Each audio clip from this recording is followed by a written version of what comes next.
À la veille, ce jeudi, c'est la grande Iloula de la rabbinite Hatzidkanit Chaya Mushka, la femme du rabbi. Une dame qu'on n'a pas connue, était très discret,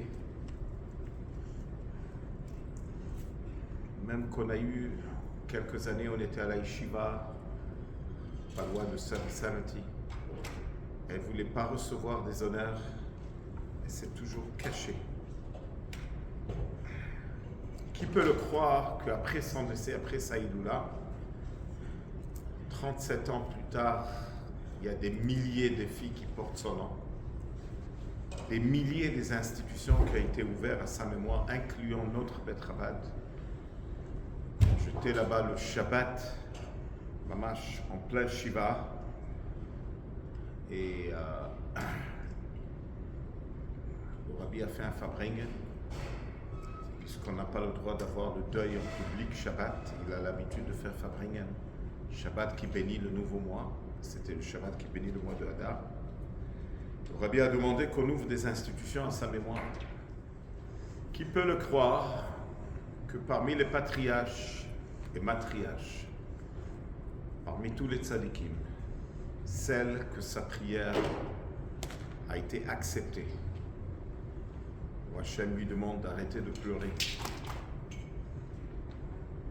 et que ta prière a été acceptée, c'est Rachel Imenu. La question qui se pose, pourquoi?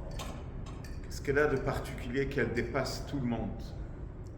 C'est parce que Rachel, c'est elle qui devait se marier avec Yaakov.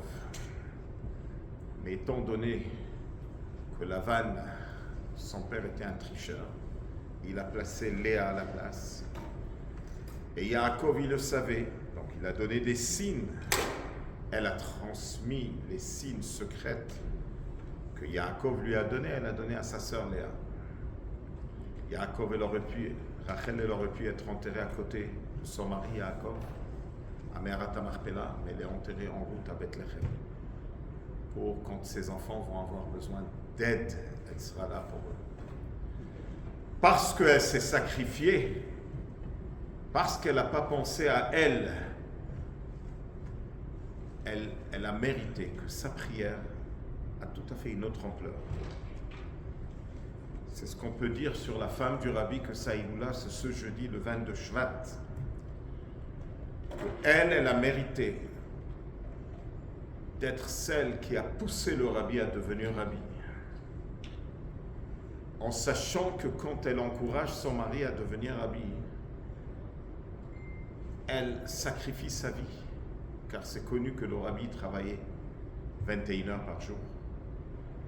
Elle a dit au rabbi, c'est impossible que tout le travail que mon père il a fait, son père c'était le grand tzaddik, le 6e rabbi de Chabad, Rabbi Yosef Yitzhak, qui a été 7 fois en prison aussi pour diffuser le judaïsme. C'est impossible que le travail de mon père tombe en vain. Alors elle a encouragé, elle s'est sacrifiée.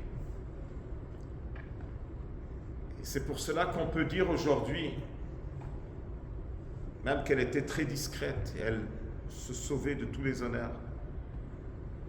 Mais aujourd'hui, il y a des milliers de filles qui portent son nom, des milliers des institutions qui ont été ouvertes à sa mémoire, incluant notre Bet Chabad ici à Kotsanuk, où le rabbi a tellement insisté qu'on ouvre des institutions jusqu'à le mois.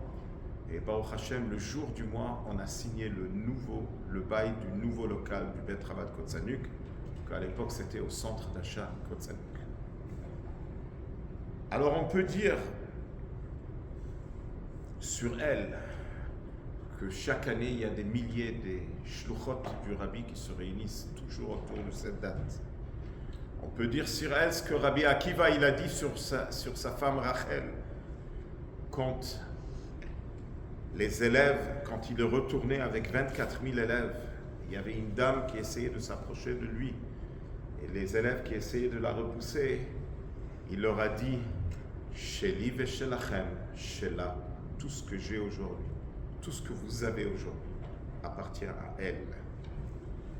Alors aujourd'hui, il y a des milliers d'institutions, il Il y a des millions de Juifs qui se sont rapprochés de Dieu avec le grand travail du Rabbi qui est en train de continuer à se faire dans le monde entier, à travers tous les shluchim, à travers tous les émissaires. Il y a une qu'on peut dire, Sheli, Shelachem, Shela. Tout ce qui se passe aujourd'hui appartient à elle, c'est bien elle, la grande Tzadeket, Chaya Mushka.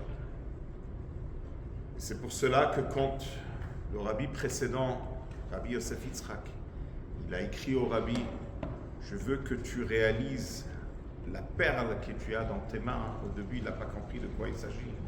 Il lui a écrit, la perle que tu as dans tes mains, c'est ma fille, la Rabbanit Hatzidkanit Chaya Mushka. C'est pour cela que le rabbi a dévoilé un secret, que le 22 Shvat s'est connecté avec les 22 lettres de la Torah. Et il y a un passou qui dit Becha Yevarech Israël. Le rabbi a dévoilé que c'est une journée, qu'à travers cette journée passe énormément de bénédictions et des grandes bénédictions. Et bien sûr, c'est le jeudi et c'est le Shabbat d'après qui est la clôture. Tout ce qui se passe dans la semaine monte Shabbat.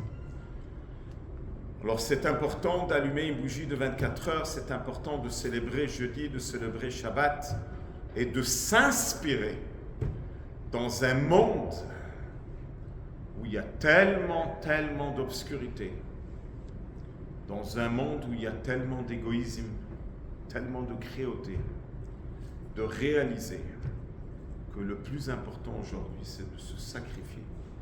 Tout ce qu'on peut faire pour un autre, tout ce qu'on peut faire pour une autre personne. Donner tout ce qu'on a pour quelqu'un d'autre. Et c'est comme ça qu'on va mériter l'arrivée de Mashiach Tzidkenu, Bekarov Mamash.